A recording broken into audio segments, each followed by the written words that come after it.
요즘에는 어느 집이나 또 어떤 사람이나 간에 전자제품을 참 많이 씁니다. 시간이 가면 갈수록 우리가 전자제품을 많이 쓰게 되는데요. 그 중에서 충전기를 가지고 있는 그 제품이 참 많이 있죠. 배터리가 달린 것들이 많이 있습니다. 예를 들어 어떤 게 있을까요? 우리가 컴퓨터를 쓸 때 요즘에는 큰 컴퓨터 쓰는 게 아니라 조그만 요만한 책상에다 놓고 랩탑 컴퓨터, 작은 노트북을 쓰죠. 그리고 또 집에서 청소할 때도 코드를 쫙 이어가지고 그 전기를 달아서 쓰는 게 아니라 충전하는 아무데나 그냥 이제 코드레스 충전해서 쓸 수 있는 그런 이제 청소기를 쓰지 않습니까? 또 우리가 잘 쓰는 게 뭐예요? 우리 주머니에 항상 넣고 다니는 셀폰, 휴대폰 다 충전기가 큰 것이든 작은 것이든 다 달려 있지 않습니까? 그리고 요즘에는 가스를 쓰는 그 자동차들의 비율이 점점 줄어들고 있어요. 그렇죠. 그리고 차가 가스를 넣지 않고 전기 자동차들이 점점 늘어나고 있습니다. 전기 자동차들은 용량이 큰 배터리들이 다 달려 있습니다. 이 배터리를 충전할 때 얼만큼 충전해서 쓰는 게 가장 좋을까요? 100%꽉 충전하는 게 좋을까요? 아니면은 조금 남겨놓는 게 좋을까요? 조금 남겨놓는 게 좋다는 얘기를 들었습니다. 우리가 보통 사람들이 쓸 때는 그냥 귀찮기 때문에 계속해서 전기 코드를 꽂아 놓습니다. 100%가 되고 또 몇 시간 더 지나도 계속해서 꽂아 놓고 그냥 놔두는데 그게 별로 좋지 않다고 그래요. 그래서 요즘 나오는 전기 자동차들은 100%를 딱 충전시키지 않기 위해서 원래 처음 나올 때부터 한 95% 정도만 충전이 되게 이렇게 설계를 해놨다고 그렇게 합니다. 왜 그럴까요? 100%를 충전하면 그 배터리 수명이 단축되기 때문에 더 오래 쓸 수 있게 하기 위해서 한 95% 정도만 충전을 한다고 합니다. 제가 이 배터리 얘기를 한 이유는 왜 그러냐면 세상의 법칙은 그래요. 효율성을 추구합니다. 그래서 적당히 충전해서 적당히 사용할 수 있게 에너지를 버리지 않게 하는 것을 목적으로 합니다. 그런데 하나님 나라의 법칙은 다릅니다. 하나님 나라의 법칙은 내가 쓸 만큼 95% 정도만 딱 내 안에 충전해서 이렇게 효율적으로 쓰는 것을 원하는 것이 아니라요. 예수님께서는 우리가 충만하시기를 원하세요. 충만이라는 단어를 생각해 보시기 바랍니다. 신약 성경에는 충만이라는 단어가 여러 차례 나오는데 헬라어로는 플레로마라는 단어로 되어 있습니다. 이 단어는 전기 배터리처럼 그냥 그 정도만 딱 충전하고 쓰는 것, 그게 아니라 물이 그릇에서 넘쳐 흐르는 것처럼 물을 계속 틀어놓으면 물이 이렇게 차오르다가 어느 순간에는 넘쳐 흐르지 않아요. 그리고 넘쳐 흐르는 물이 어떻게 됩니까? 주변으로 다 퍼져 나갑니다. 그렇게 그 사람에 있는 것이, 그 안에 있는 것이 밖으로 넘쳐 흘러서 그 주변을 변화시키는 것을 바로 충만이라고 합니다. 요즘같이 이제 새싹이 트고 다 나무가 파랗게 피어나고 이런 시절을 보면 우리가 참 이 앵커리지에 살기 때문에 놀라운 것을 느끼는데, 다른 캘리포니아 같은 데는 물이 없기 때문에 물을 줘야 이렇게 새싹이 나고 파랗게 되는데, 여기는 그렇지 않아도 가만히 아무것도 안 하는데도 다 잔디가 파랗게 되고 나무가 파랗게 되고 그런 것을 우리가 알 수가 있습니다. 왜 그럴까요? 겨울에 있었던 그 눈이 다 땅속에 녹아 들어가기 때문에, 그렇기 때문에 그 안에 물이 있는 거예요. 충만한 거예요. 물이 충만하기 때문에 그 안에 있는 모든 생명들이 다시 태어날 수밖에 없게 되는 것이죠. 그것이 바로 충만입니다. 하나님께서 보내셔서 이 세상에 육신을 입고 성육신에서 오신 예수 그리스도, 그 활동했던 모든 모습을 우리는 충만으로 말할 수가 있습니다. 예수님께서 계시는 곳은 다 충만했어요. 요한복음 1장 14절에서 그리스도께서 몸을 입으시고 오시는 모습을 사도 요한은 충만이라고 말합니다. 말씀이 육신이 되어 우리 가운데 거하심에 우리가 그의 영광을 보니 아버지의 독생자의 영광이요 은혜와 진리가 충만하더라. 그리스도께서 오시는 그곳에는 은혜와 진리가 충만하더라. 그리고 예수님 안에 있는 그 충만한 은혜와 진리는 그냥 예수님께만 있지 않고 그것이 흘러넘쳐서 예수님을 만나고 믿는 모든 사람을 다 충만하게 합니다. 그것을 우리가 어떻게 알 수 있느냐? 요한복음 1장 14절 말씀을 제가 읽었는데 그 다음 1장 16절 말씀은 또 이렇게 말씀하고 있습니다. 우리가 다 그의 충만한 데서 받으니 은혜 위에 은혜로라. 충만한 데서 받으니 그냥 은혜로라가 아니라 은혜 위에 은혜로라. 물이 흘러넘치면 그곳에 또 흘러넘치고 또 은혜가 충만해지는 것처럼 그런 것이 예수님께서 계시는 곳에 나타나는 것이죠. 예수님의 주변에 말씀을 들으러 온 많은 사람들이 있었습니다. 남자만 5천 명이고 사실 모든 사람 합치면 수만 명에 이르는 사람이 예수님의 말씀을 들으러 예수님 주변에 몰려왔습니다. 그때 음식이 어떤 음식이 있었습니까? 한 사람이, 한 아이가 가져온 어떤 음식이에요? 물고기 2마리하고 떡 5개밖에 없었죠. 그 분량은 얼마나 많은 사람들이 먹을 수 있는 음식인가요? 오직 한 사람밖에는 먹을 수 없는 그런 음식이에요. 그걸 가지고 어떻게 5천명, 10,000명이 먹을 수 있습니까? 그런데 우리가 이런 마음이 중요해요. 우리는 야 너가 가져왔으니까 너 혼자 먹어 이렇게 하는 것이 아니라 예수님께서는 그 수만 명의 사람 모두에게 긍휼함을 가지고 계셨어요. 그 사람들을 불쌍히 다 여기셨습니다. 그래서 예수님께서는 그들을 50명씩 또는 100명씩 이렇게 나누어서 함께 앉게 하신 다음에 그 적은 음식을 물고기와 떡을 가지시고 하나님께 또 감사의 기도를 드리시고 축복하신 다음에 그것을 떼어서 그들에게 다 나누어 주셨습니다. 그러니까 어떤 일이 일어납니까? 세상에서는 있을 수 없는 법칙이 일어나잖아요. 세상의 모든 법칙은 에너지 보존 법칙. 하나를 나누면 그냥 하나가 되는 거예요. 그런데 예수님께서는 그 적은 것을 나눌 때 5,000명이 먹고 10,000명이 넘는 사람들이 먹게 됩니다. 그리고 또 그 결과 어떻게 됩니까? 흘러 넘치는 것이죠. 충만한 거죠. 그래서 다 배불리 먹고 남은 떡 조각과 물고기를 얼마만큼 거두었습니까? 12바구니에 넘게 거두었더라. 성경이 이렇게 말씀하고 있습니다. 충만한 것이 일어나는 거예요. 예수님께서 계시는 모든 곳마다 이렇게 충만함이 있습니다. 이 자리에서 영과 진리로 예배하는 우리 모든 성도님들 은혜 충만하시기를 기원합니다. 또 다음 주일이 성령 강림 주일인데 다음 주일뿐만이 아니라 1년 365일 우리가 평생 주님을 만나는 그날까지 성령 충만하시기를 바랍니다. 믿음과 사랑과 소망으로 충만하시기를 바랍니다. 교제로 충만하시기를 바랍니다. 이렇게 모든 충만함이 넘치는 거예요. 예수님께서는 오늘 이 말씀을 듣는 그리고 또 예수님을 믿고 따르기를 다짐하는 우리들에게 특별히 한 가지로 더 충만하시기를 원하십니다. 그것이 무엇일까요? 우리가 뭐로 충만해야 될까요? 예수님께서는 우리가 예수님의 이야기로 충만하기를 원하신 줄을 믿습니다.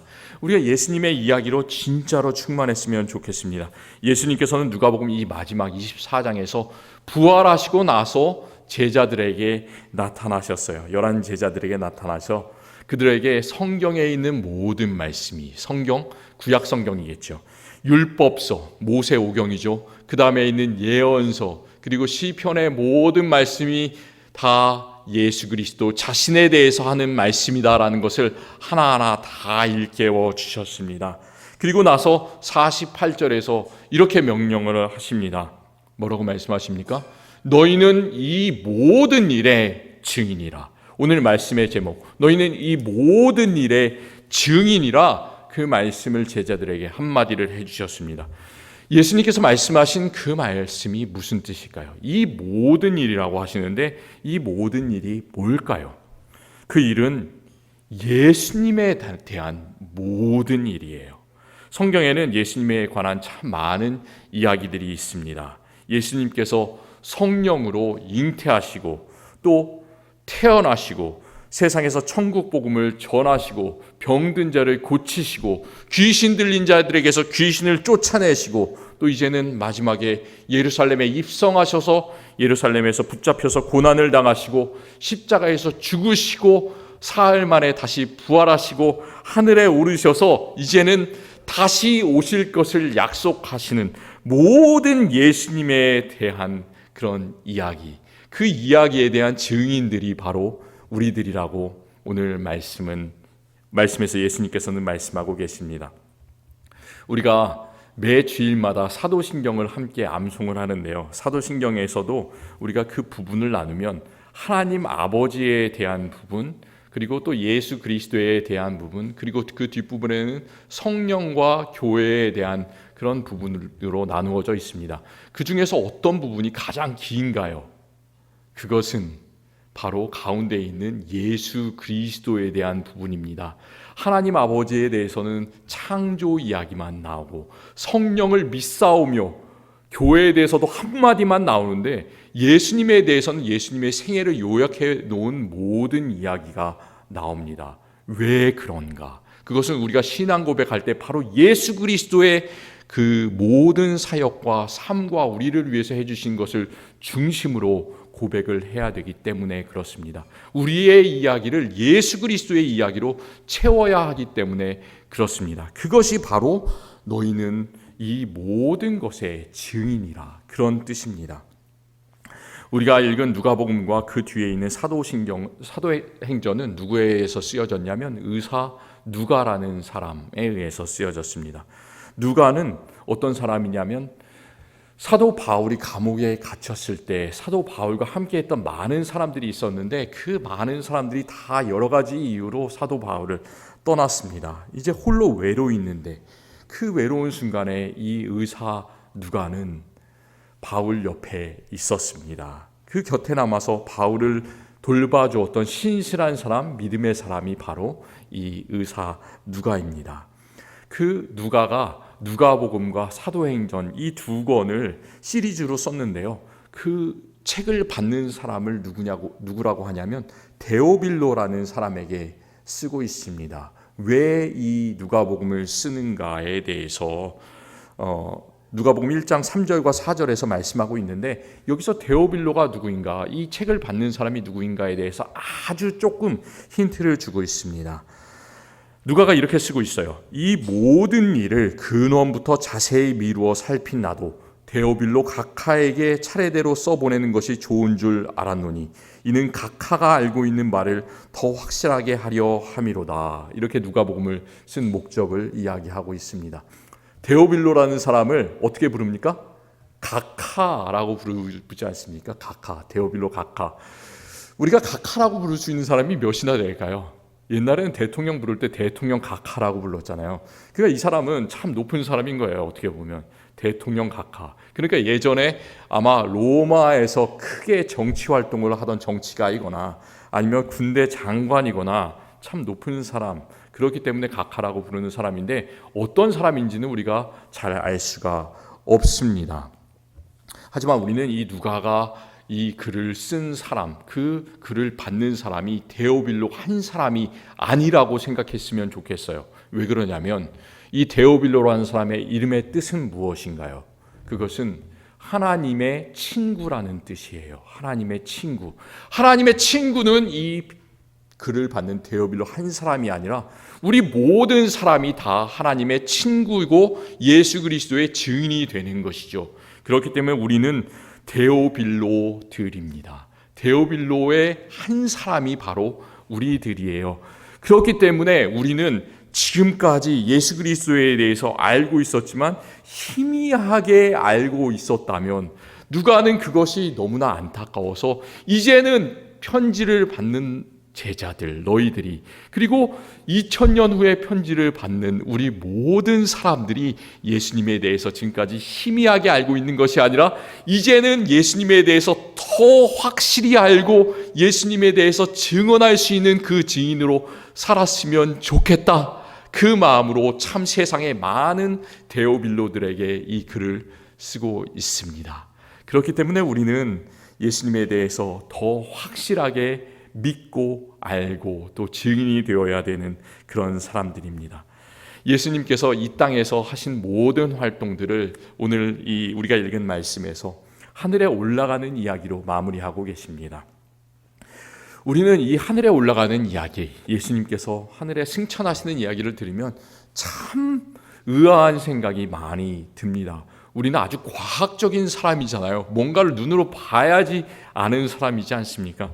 우리는 이런 생각이 바로 듭니다. 어떻게 죽은 사람이 부활할 수 있는가? 어떻게 어떤 사람이 하늘에 올려질 수 있는가? 우리는 이렇게 믿기를 원합니다. 사람으로서는 할 수 없지만 하나님께서는 세상을 만드시고 지금까지 이끌으시는 하나님께서는 모든 것이 가능한 것을 믿으시기를 바랍니다.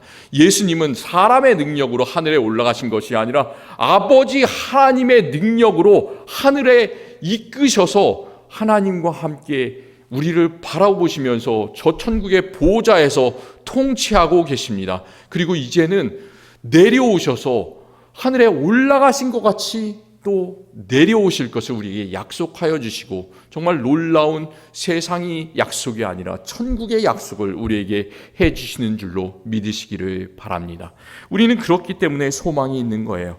누가복음 24장의 마지막 장면을 보면 예수님께서 갈릴리 바닷가에서 그 베단이라는 곳으로 가셔서 제자들과 함께 가셔서 그들을 축복하실 때 그들을 떠나 하늘로 올려지셨다, 이렇게 말씀하고 있습니다. 또 누가가 이 누가복음 24장에서뿐만 아니라 또 자기가 시리즈로 쓴 그 사도행전 첫 번째 장 1장에서 예수님께서 하늘에 올려가신 그 이야기를 다시 한번 또 자세히 기록하고 있습니다. 뭐라고 얘기하냐? 단지 하늘에 올려지셨다라고만 얘기하지 않고 그들이 보는데 올려져 가시니 구름이 그를 가리어 보이지 않게 하더라 말씀하고 있습니다. 우리가 지난주 수요일부터 요한 1서에 대해서 함께 읽으면서 수요일에 요한 1서 강해를 시작했는데요. 그 당시에 잘못된 신앙을 가졌던 사람들은 어떻게 생각을 했냐면, 하나님께서 육체를 입으시고 예수 그리스도로 세상에 오셔서 죽으시고 부활하셨다, 승천하셨다는 사실을 믿지 못했습니다. 왜? 하나님께서 어떻게 육신을 입으시고 이 감히 인간의 육신을, 이 낮은 육신을 입고 올 수가 있냐, 그것을 너무나 싫어했기 때문에 믿지 못했습니다. 그런데 그 사람들의 생각은 잘못된 것이죠. 예수님께서는 실제로 세상에 계셨습니다. 하나님께서는 육신을 입으시고 우리와 똑같은 육체를 입으시고 세상에 오셔서 우리를 고치시고 또 십자가에서 죽으시고 부활하셨습니다. 그리고 부활하신 후에는 실제로 다시 제자들에게 오셔서 40일 동안 제자들에게 하나님 나라에 대해서 말씀하시고 또 실제로 하늘에 오르셨습니다. 그 사실을 우리가 잘 알게 하기 위해서 구름이 가리워 그를 보이지 않게 하더라, 그것을 이 누가가 쓰고 있는 거예요. 실제로 그것을 나는 보았다. 구름이 가려지는 것까지 보았다. 구름 타고 예수님께서 올라가시는 것까지를 내가 보았다. 그것이 바로 예수님의 부활과 예수님의 승천이 역사적인 사실이다. 이것을 기록하고 있습니다. 선언하고 있습니다. 우리도 우리 마음속에 그런 선언을 했으면 좋겠습니다. 우리가 믿는 예수님은 희미한 예수님이 아니라 실제로 이 땅에 오셔서 활동하시고 우리를 고쳐주시고 죽으시고 부활하셨다. 그리고 다시 오실 것이다. 그 모든 것이 역사적인 사실이다를 믿으시기를 바랍니다.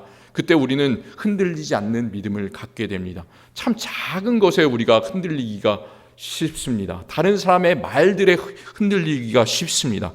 그렇지만 우리가 이 예수 그리스도께서 부활하시고 승천하신 이 사실을 우리의 마음속에 꼭 붙들고 있다면 우리는 절대로 흔들릴 필요가 없는 그런 사람들입니다.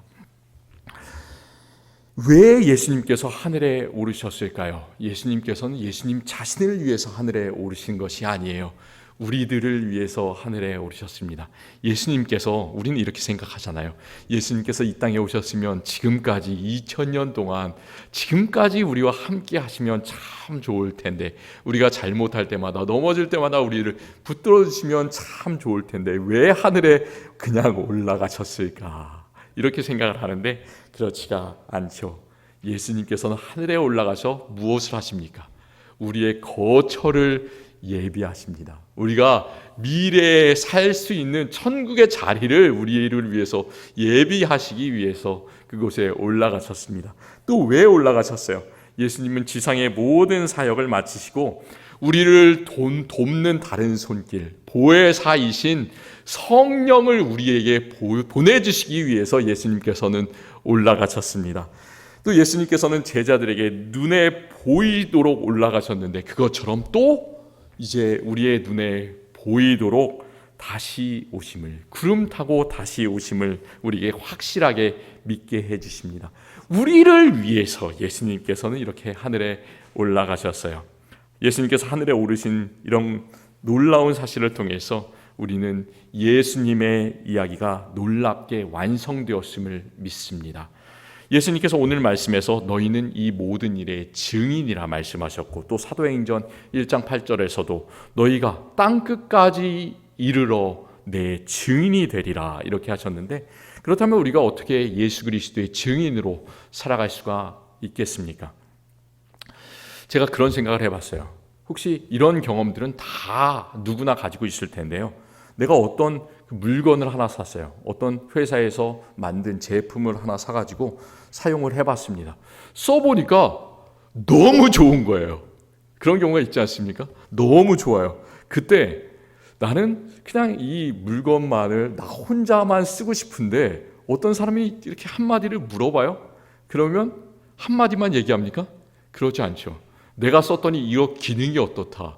내가 써봤더니 이런 게 참 오래간다. 좋다. 그러면서 내가 그 회사에 다니지 않는데도, 내가 그 물건을 만든 것이 아닌데도 그 물건에 대해서 내가 마치 그 회사의 외판원이 된 것처럼, 장사를 하는 사람처럼 광고를 하는 그런 경우가 있습니다.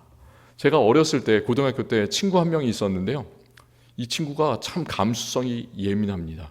그래서 이 친구는 영화 하나를 보면, 영화가 보통 2시간짜리잖아요. 영화 2시간짜리를 보면 아주 대단한 능력이 있어요. 그래서 2시간짜리 영화를 보면 3시간을 저에게 얘기를 해요. 그런 사람 계십니까? 2시간짜리 영화를 보고 3시간, 4시간을 얘기할 수 있는 사람. 근데 수업 시간인데 이 친구가 얘기를 하기 시작하는 거예요. 수업 시간에. 근데 친구가 야, 나 공부하니까 얘기하지 마라 이럴 수가 없잖아요. 그래서 듣기 싫은데도 억지로 수업 시간에 그 얘기를 듣고 또 쉬는 시간까지 계속 듣고 이런 기억이 납니다. 그 친구가 지금 제가 뭐라 하는지는 잘 모르겠어요. 아마도 말을 잘하는 그런 직업을 가지고 생활하고 있지 않을까, 그런 생각이 듭니다. 왜 그렇게 하나를 보게 되면, 또 하나를 사용하게 되면 얘기를 오래 할 수 있을까? 그만큼 그 사람의 마음속에 감동이 되었다는 얘기예요. 감동이 된 만큼 우리는 이야기를 할 수가 있습니다. 성경에서도 그런 사람들이 참 많이 있습니다. 예수님을 한 번 만났는데 사마리아 성 수가성에서 우물가에서 예수님을 만난 여인, 그 여인은 예수님을 만난 그 한 번의 경험 때문에 그 사람의 인생이 바뀌었어요. 그래서 예수님께서는 나를 전해라라고 전혀 얘기하지 않으셨는데도 그 자기 마을로 가서 마을에 있는 모든 사람들에게 나는 이런 예수님을 만났다, 이 사람이 나의 주님이시다라고 고백할 수밖에 없었습니다. 예수님께서 고쳐주신 많은 사람들이 있죠. 예수님의 고침을 받은 많은 사람, 예수님께서는 이렇게 말씀하세요. 아직 내가 때가 되지 않으셨으니까 나에 대해서 얘기를 하지 말아라, 이렇게 얘기를 하는데도 이 사람들은 예수님 때문에 고침을 받은 것이 너무나 마음속에 감동이 되어서 그것을 얘기를 하지 않고는 견딜 수가 없는 거예요. 그래서 만나는 사람들보다 나는 이런 예수님을 만났다, 나는 이런 예수님을 만나서 고침을 받았다, 그것을 증언할 수밖에 없는 사람들이 되었습니다. 또 어떻습니까? 예수님께서 부활하신 다음에 너무나 상심해서 예수님께서 부활하신 것을 아직 알지 못하고 그 예수님께서 죽으신 것만 알고 상심해서 엠마오로 가는 그 작은 마을로 내려가던 그 두 제자, 길 가는데 예수님을 만나서 그의 삶이 변했죠. 부활하신 예수님을 알아보고 이제 작은 마을로 내려가는 것이 아니라 다시 예루살렘으로 돌아가서 그곳에 있는 모든 제자들에게 나는 이런 예수님을 만났다 전할 수밖에 없는 그런 사람들이 되었습니다. 우리는 예수님을 만나면 우리 삶 속에 그런 모든 예수님에 대한 증언들이 넘칠 수밖에 없습니다. 예수님을 깊이 만났을 때 일어나는 일은 세상의 전기 충전기가 95%만 충전하고 쓰는 것이 아니라 100%를 우리의 마음속에 예수님의 이야기로 채우고, 이제 그 예수님의 이야기는 내 자신의 이야기가 되고, 이제 그 충만한 이야기는 세상에 흘러 넘칠 수밖에 없는 그런 이야기들이 되는 줄로 믿습니다. 우리는 이렇게 충만하게 살아가기를 원합니다. 지금까지 우리가 살아갔던 모든 삶들을 한번 생각해 보시기를 바랍니다. 또 예수님의 이야기를 한번 생각해 보시기 바랍니다. 사도 요한은 자기가 쓴 그 복음서 요한복음을 마무리하면서 결론을 맺으면서 이렇게 말하고 있어요. 예수께서 제자들 앞에서 이 책에 기록되지 아니한 다른 표적도 많이 행하셨으나 오직 이것을 기록함은 너희로 예수께서 하나님의 아들 예수 그리스도임을 믿게 하려 함이요. 이렇게 요한복음서를 기록한 목적을 쓰고 있습니다. 예수님께서는 성경에 참 예수님에 대한 많은 얘기가 나오지만 그 안에 기록되지 않은 많은 얘기도 있다는 거예요. 예수님께서 자라나신 얘기 성경에 거의 나오지 않잖아요. 예수님께서 13살이 되었을 때 그 성전에 가셔서 선생들과 함께 토론하셨다, 그 얘기 한 번만 나오지 않습니까? 30년 동안 무엇을 하셨는지 나오지 않습니다. 그리고 예수님께서 많은 사역을 하셨지만 그 많은 사역들도 많은 것들이 나오지 않겠죠. 우리들의 삶도 한번 생각해 보세요. 우리들은 태어나서 자라나고 공부하고 또 일하고 사랑하고 때때로 마음도 아프고 몸도 아프고 늙어가고 여러 가지 참 많은 이야기들이 우리의 삶 가운데 있습니다. 기쁜 이야기들, 슬픈 이야기들, 괴로운 이야기들, 영광의 이야기들, 모든 이야기들이 있는데 시간이 지나면 지날수록 우리가 우리의 이야기들도 점차 우리의 기억 속에서 사라지는 것을 경험하게 됩니다. 정말 굵직굵직한 그런 이야기들만 우리의 삶 속에 남아 있잖아요. 우리 이야기들은 점차 희미해지고 사라지지만 우리의 모든 삶의 이야기들을 예수님의 이야기로 충전하시기를 바랍니다. 95%만 충전하는 것이 아니라 100%를 예수님의 이야기로, 성경의 이야기로 채우고 그것을 이제는 우리의 삶 속에서 흘러넘쳐서 세상에 예수님의 이야기를 전하시는 저와 우리 모든 성도님들이 되시기를 바랍니다. 너무나 우리의 삶이 기뻐서 예수님의 이야기를 전할 때 놀라운 일이 생기는 거예요. 예수님께서 하셨던 것처럼 물고기 2마리와 보리떡 5개를 떼어서 그 불쌍한 사람들에게 나눌 때 12바구니를 차고 남게 거두는 놀라운 일이 있었던 것처럼 우리는 예수님과 함께 늘 증인으로 살게 될 것을 믿습니다. 그리고 우리의 이야기를 들은 사람들이 교회로 몰려들고 또 예수님을 만나서 또 그들도 예수님의 증인으로 변화될 줄을 믿습니다. 늘 함께 하시는 예수 그리스도 믿으며 예수님과 함께 달려나가시는 우리 모든 성도님들이 되시기를 간절히 축원합니다. 기도하겠습니다. 하나님 참 감사합니다. 우리에게 많은 예수 그리스도의 이야기를 들려주시니 감사합니다. 예수 그리스도께서 이 땅에 오셔서 자라나시고 또 사역하시고 병든 자를 고치시고 하나님의 나라의 복음을 증거하시고 십자가에 못 박히셔서 죽으시고 부활하시고 승천하셨습니다. 그것 때문에, 그 이야기들 때문에 우리에게 소망이 있음을 믿습니다. 지금까지 우리의 이야기들로만 살아왔다면, 우리 삶 속에 고달픈 이야기들로만 살아왔다면 이제는 예수 그리스도의 즐거운 이야기, 영광의 이야기들로 우리의 삶을 채우게 하여 주시옵소서. 우리의 능력으로 채울 수 없다면 성령께서 오셔서 예수님의 모든 이야기를 우리의 마음속에 넣어 주시옵소서. 그래서 우리의 삶도 기쁘고 또 우리의 이야기를 듣는 모두가 예수님의 이야기로 채워지게 하여 주옵소서. 예수 그리스도의 이름으로 간절히 기도드립니다. 아멘.